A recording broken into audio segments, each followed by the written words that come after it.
Well, good morning. I'm Supervisor Kate Murray, and I'm surrounded by a literal cadre of folks who have worked long and hard to derail the third track plan that the Long Island Railroad has long sought, and we are really, really thrilled. Today is absolutely a day to celebrate.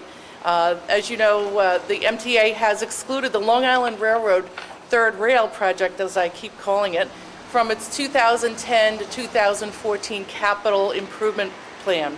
That was voted on last week, and you could hear the sighs and of relief and congratulations flowing from Bellerose Village all the way east to Hicksville. Looks like it's time to celebrate for folks who live in Floral Park, Bellerose Terrace, Garden City, and New Hyde Park in those communities? I think so, and even beyond, because anybody who is wedded to the idea that we are in Nassau County, we are a suburban county, not an urban county, and anybody who is wedded to the idea that we want to keep the suburban character of our communities would be happy and rejoicing about this change in plans for the MTA, because while it very particularly affects the folks of Floral Park, the Bellerose Terrace and Village, and Stewart Manor and Garden City, it really affects us all. What was so bad about this third track project?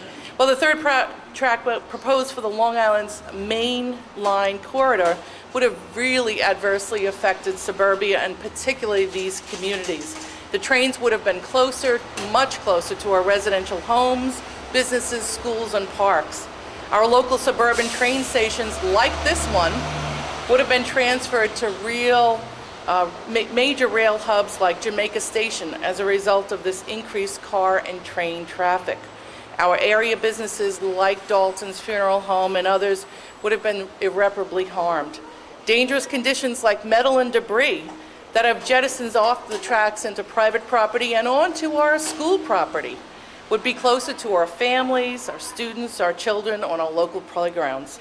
This is seemingly a big turnaround, because even in past years when the budget has been tight for the MTA, they insisted they were not taking this off the agenda.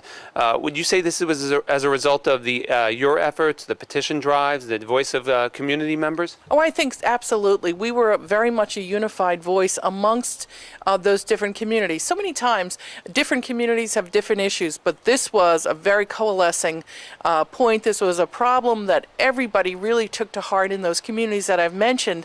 And so we have had a number of petition drives. We've had several press conferences right here at the Floral Park train station and elsewhere.